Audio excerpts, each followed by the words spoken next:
All right, everybody, welcome back to another episode. We are very excited. Today, we are going to be exploring the book Multipliers by Liz Wiseman. Now, Liz is a genius. She's well-renowned. This book is incredible.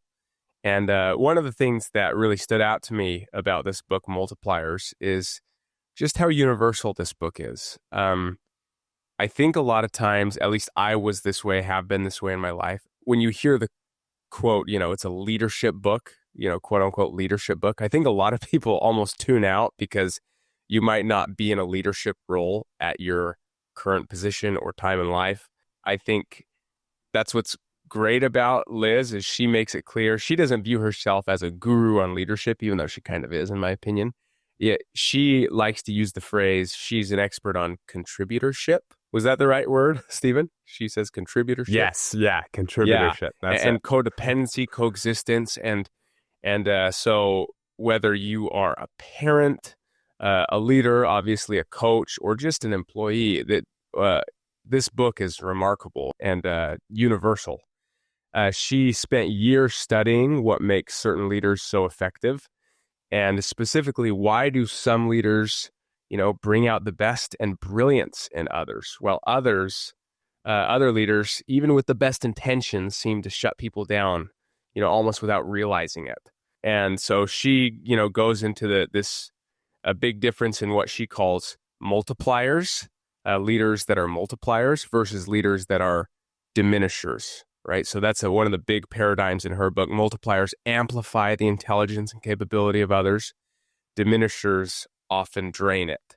And really, to simplify things, you think about, do I want to go to work every day? What is the overall feeling of the employees when you have a leader who is a multiplier is, I want to go to work. I want to contribute. I go home maybe feeling, worn out by the day, but still with that feeling of wanting to go back. And so anyways, what's cool about this idea is Liz, after years of working at Oracle, she saw both types of leaders up close.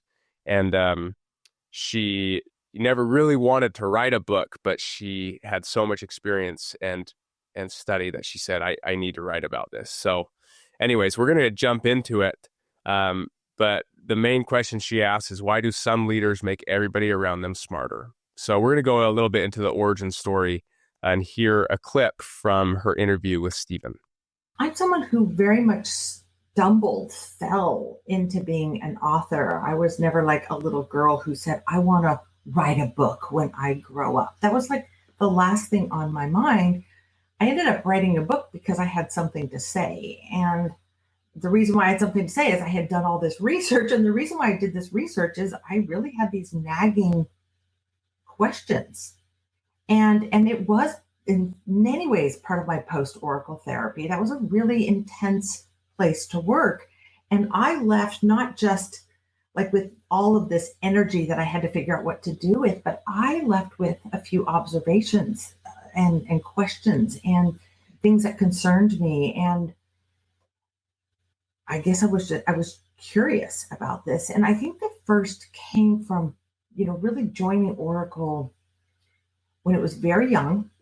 It was a small company. Nobody knew what it was. I joined Oracle out of business school, and people were like, Oracle? Well, what's that? Like, do they make toothpaste or toothbrushes, like Oral-B and it was this young maverick software company, and they had a really interesting hiring strategy in that they targeted 17 schools, and these were the top schools in the nation. All with top CS programs. So, computer science, electrical engineering, and they were just gobbling up talent. And they looked for this particular profile, and they were looking for like uber smart, like freaky achievement orientation. Like, I cannot tell you how many Olympians there were just floating around the company. Oh, this person had a gold medal in like the bobsled or something. So they really driven people. And then the third thing they looked for was nice.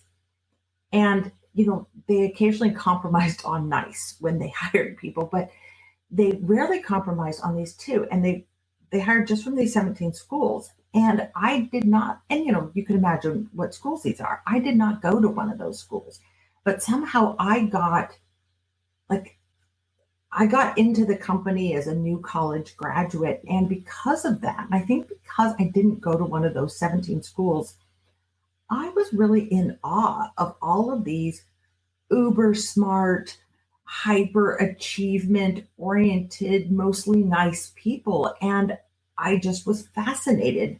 Like, wow. And I never got this imposter syndrome thing, like, oh, I don't deserve to be here. That might have been the case, but I never felt that way. I just felt lucky. Like, wow, look at these really smart people that I get to work with. Like, I have the coolest job in the whole world. Every day, I feel like I'm back in college and just surrounded by all these really put together smart people. And I started noticing like how people's intelligence showed up. And so add to that I'm constantly watching like all of these really smart people and admiring their intelligence. And then the company's growing really rapidly. I get thrown into management, and I've been at the company a year. I'm a year out of business school.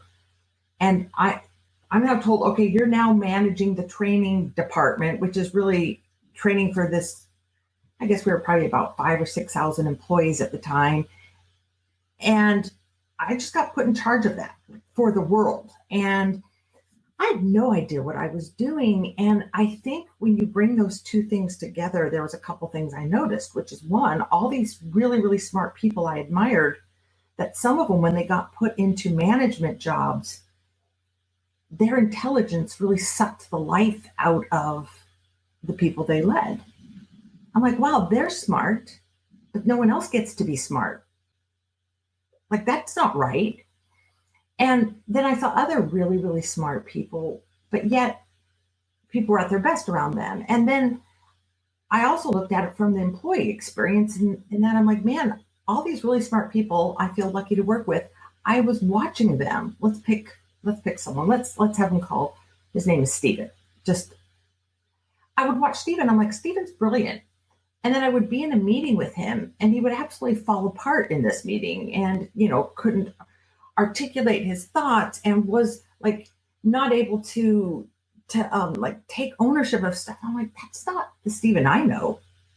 But then I would see the same person in a different meeting, and I would see a totally different version of them. And I'm like, what is going on here? And then I started to realize this is a function of the leader. And I'm in this high growth organization, and they're obsessing over hiring all these really, really smart people. They bring them all in the door. We're training them, and we're making this huge investment in this talent.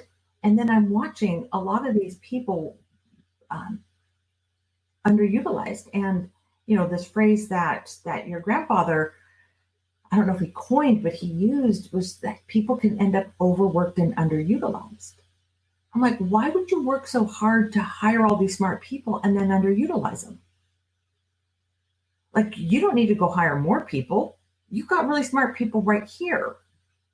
But the manager is like somehow underappreciating and underutilizing this intelligence that they work so hard to create. And it was really those two observations. And I kept seeing this play out over and over. And it wasn't until I left Oracle and started coaching other leaders that I could see, oh, this isn't an Oracle thing. This is an everywhere thing.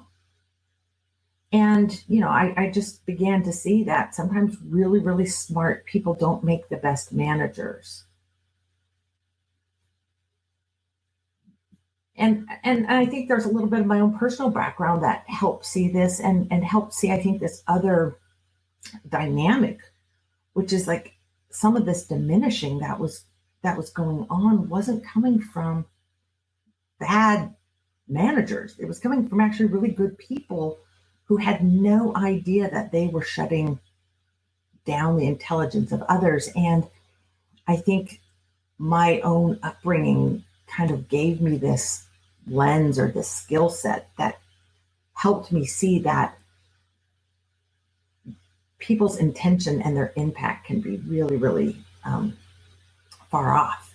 That sometimes people who are having a diminishing impact on others are doing it with just the best of intentions. So I love that origin story and the way she names multipliers versus diminishers. I'm always fascinated to kind of what led an author to write a book. And this is just my opinion, but it seems like in many instances, the most successful books are not the authors that set out to write a book to become a leadership guru or to become famous. I know that's not always the case, but I think the vast majority of the time, what Liz did is she just started noticing something that didn't sit right with her. She became curious about it. She explored it, and then she wanted to write about it. And it's just an observation I've had as we've interviewed most of these authors. I'd say the majority of these books that have become bestsellers and they really resonate with people, I think it's because people have the right intentions around it. And so this question that Liz had is, why do some leaders make everyone around them feel smaller while others bring out brilliance in kind of everything they touch? And it's a fascinating case study because she was at Oracle, a place where they only hired like the elite of the elite. So it's not a question in this instance, like everyone, it sounded like, was very smart. Everyone was very capable. And yet she saw the two different types of leaders. So, and I think people can relate to that. You can have someone who's insanely smart, smartest person in the room, but in one instance, people can feel stifled. And then in another instance, people can feel like free and want to make a contribution. So all that, kind of intelligence can kind of go one of two ways. I just think it's an interesting observation. Something I love that she talks about in her book is just this finding talent everywhere. Not, she talks about at Oracle, how they only recruited from these 17 places, these 17 schools, but just what a strength it is to be able to look in all the different areas for talent. And that talent comes in all shapes and sizes and in all different areas. I remember specifically one time in college, we were playing against Weber State. I went to the University of Utah. We were playing against a small school in Utah, Weber State. And Weber State is not, well known. It's not a big school. Damian Lillard did play there, for those who know basketball. But anyways, I remember playing them and watching film and playing against, and there was a player on their team who I looked at and I said, I don't know who this is, but he's unbelievable. His name was Rashid Shaheed. And he just was incredible. Mm-hmm. And I said, how did no big time school pick up this guy? He had a kick return for a touchdown against us. We couldn't stop him. And just watching film on him, I said, if any NFL team is lucky enough to, and actually takes the time to watch film, even on small Weber State, they're going to be lucky. And so that's, I like to, anytime he has success. He was picked up by the Saints, and he actually beat me out for Pro Bowl returner a year or two ago. Still love him. A really good buddy and just an incredible player. But I just love this idea, especially in the NFL, that it doesn't matter what school you came from, you're going to have to perform either way. And so it's always inspiring to me to see kind of a story like that. His name's Rashid Shaheed. Go look him up. He's surprised everybody, but not me, because I saw it from the beginning. But that's what's cool about sports that you almost wish could be applied in a lot of other areas is it's a meritocracy, right? It doesn't matter where you came from. And, definitely people scout the Alabamas and Georgias more, but some teams are really good at looking into every little team and area. So shout out to you, Rashid. Brett, what have you seen, collegiate, NFL level? Can you relate to this? Yeah, no, I definitely can. And I love the idea that there are accidental diminishers. I think it's really important to look at. Everybody has great intentions for the most part. And it's not a purposeful thing that you try and diminish. I think a lot of times, we've spoken about this before with coaches, that sometimes when coaches start lashing out at their players, it's not because that's who they are and that's what they want to do. It's that they're feeling like a poor performance is a reflection on them, and they start to feel all of that pressure. And then that pressure cooker happens to where they start to lash out because, they're feeling all of that, when really in reality, they're not trying to do that. So I think in a lot of cases, I see that. Something that I love that she talks about is, you don't just necessarily label a leader or an employee as a diminisher or a multiplier. It's more about stringing together as many multiplier moments as possible, right? I think that takes a little bit of the pressure off, so that you don't have one bad moment and just think, oh, I'm a diminisher now, right? It's more a day by day kind of thing of stringing together as many multiplier moments as possible.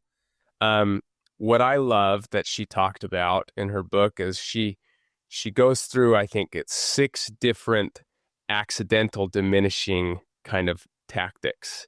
So for those that get to read it, she goes through 6 different kind of personas that can diminish, the brain power of the people around you. And that's, being the idea guy, the guy who always has an idea sometimes, or the person who's always on top of it.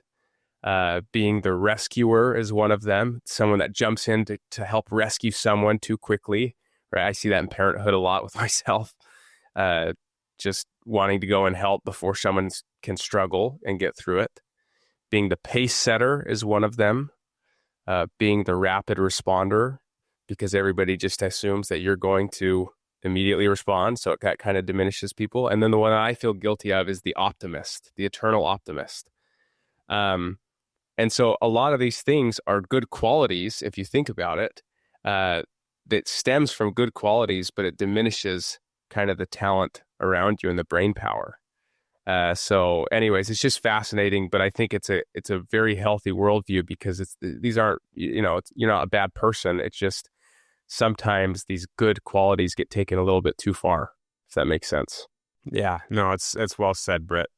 And now I'm going to jump into, I think, one of the core paradigm shifts that Liz talks about. So it's this idea that a multiplier leader does kind of 2 things for people. The first is around safety, kind of like the psychological safety. And then the second aspect is the stretching and the growth aspect. So we'll jump into this next clip by Liz, which I think she really articulates well, one of the core paradigm shifts that's needed as a multiplier leader. After having written this book, before I really understood the book, and I think that's probably the case with a lot of authors, and it wasn't until years later that I'm like, oh, man, I wasted a lot of words, because I can boil this book down to 2 words. And let's call it 2.5 words, is safety and stretch. Like, what these leaders do is they create an environment where people feel safe. So there's the psychological safety that, Dr. Amy Edmondson writes about, but it's also an intellectual safety. It's like, man, I feel like I can share a crazy idea with you and not be penalized for this. I feel like I can take a risk and not get fired or be shamed for that. Like, people feel comfortable around these leaders, but then they create stretch. So a lot of leaders fall short of this kind of multiplier status, because, they're good people, they love you up, they treat you well, the work environment's got ping pong tables and free food or whatever it is. Like, it's a great place to work, but they haven't asked you to stretch. I mean, think about it. Like, we've all had experience working for a leader who was like all safety, but no stretch. It's diminishing, actually. But we've also probably all worked for a leader who was all stretch and no safety.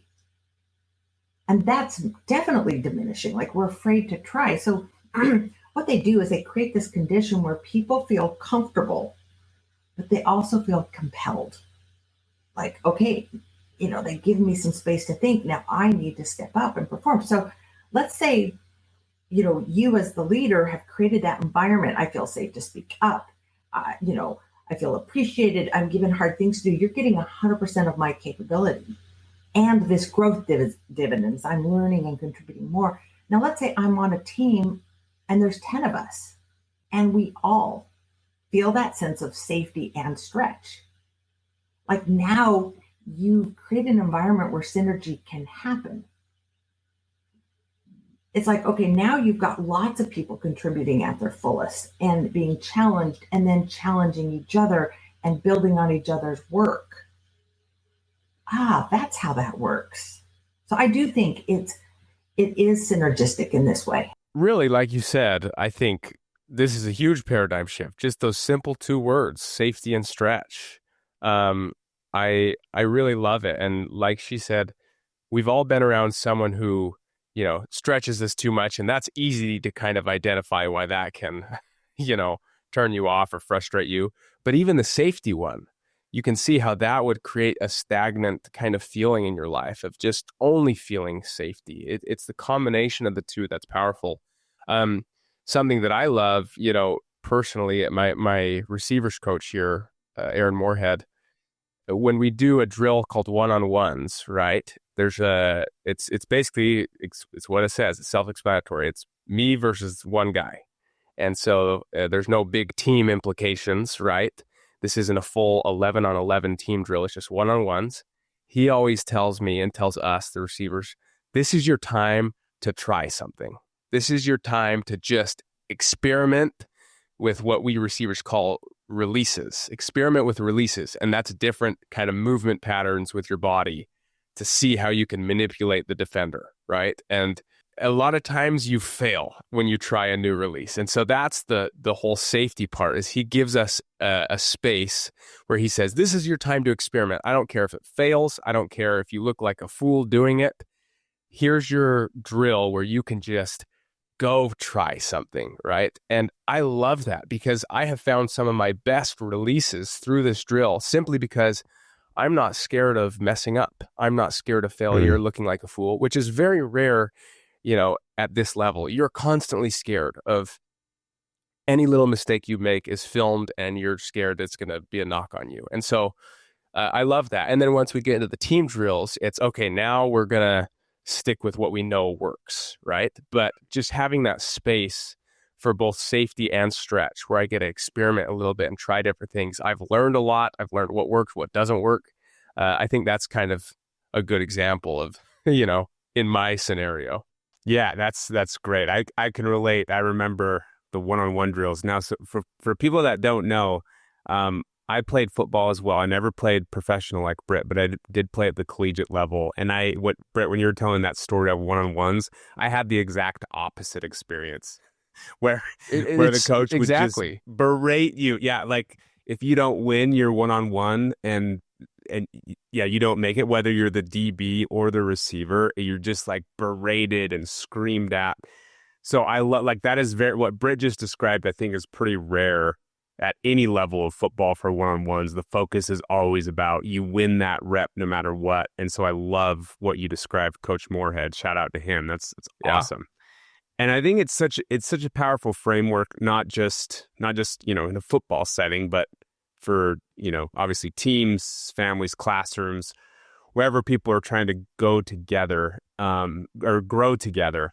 And it's kind of this tension between the safety and the stretch. And I think if you're listening to this and you take a step back and you can think of like the best leaders in your life are those that, and they may not have named it or you may not have recognized it until you reflect on it, but that's exactly what a multiplier leader does, is that combination of safety and stretch. I know I had a sales leader a few years back who embodied this perfectly, where when I was around him, I felt pure psychological safety. I didn't feel like I had to make up numbers to look better. I felt like I could actually talk about what my struggles were, like in a sales context, and the issues that I was facing.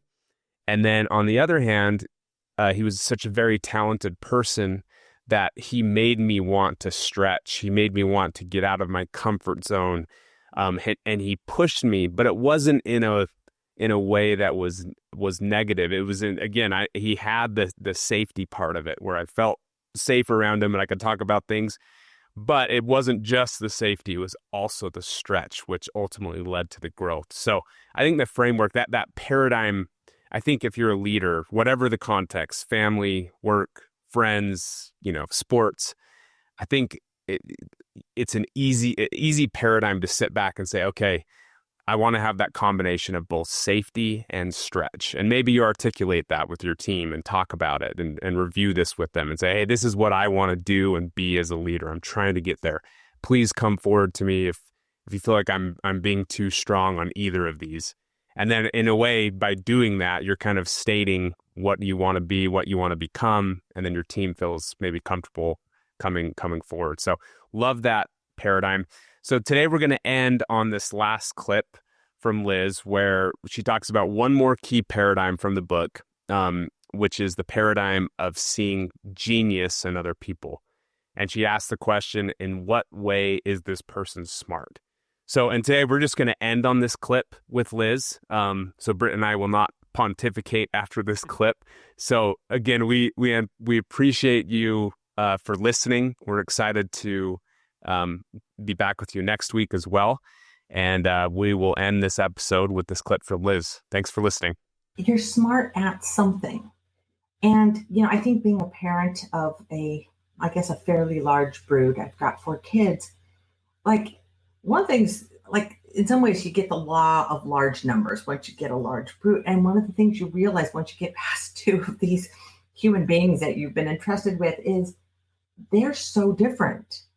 And instead of comparing them to each other, it's just who is this person?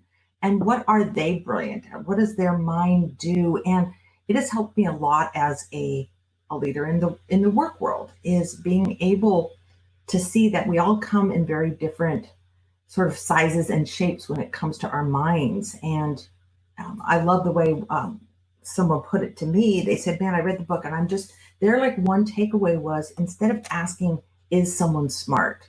Because we all ask that in our head. I've asked that and I've come to the conclusion at times, I'm like, oh, that person's not smart.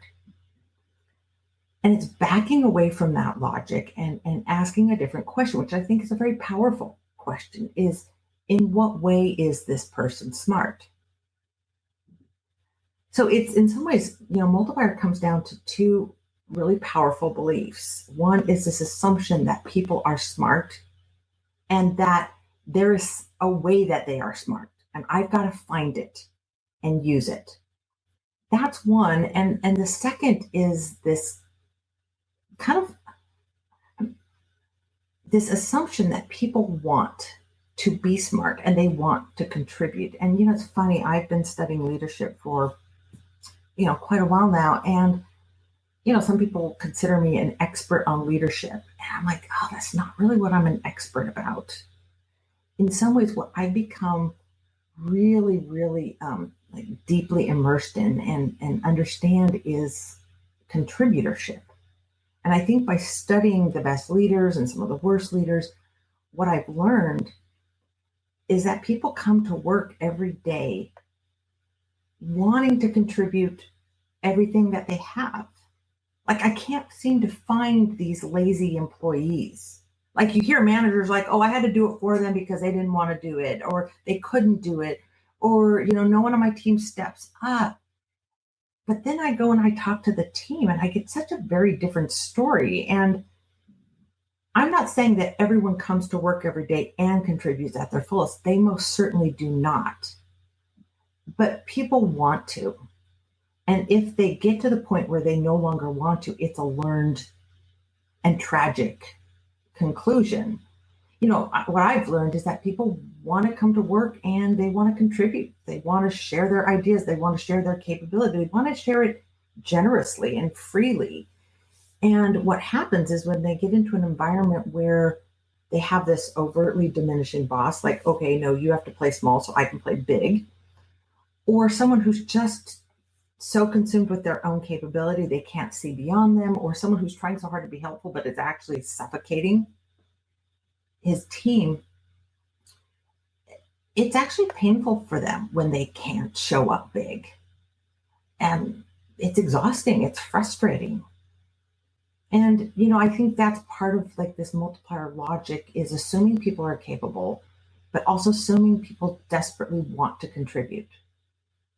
they want to impress you. They don't want to disappoint you. And when people are showing signs that they want to, like something's gone wrong for them. Like someone's taught them to do this. But yeah, no, it's like, I don't know. I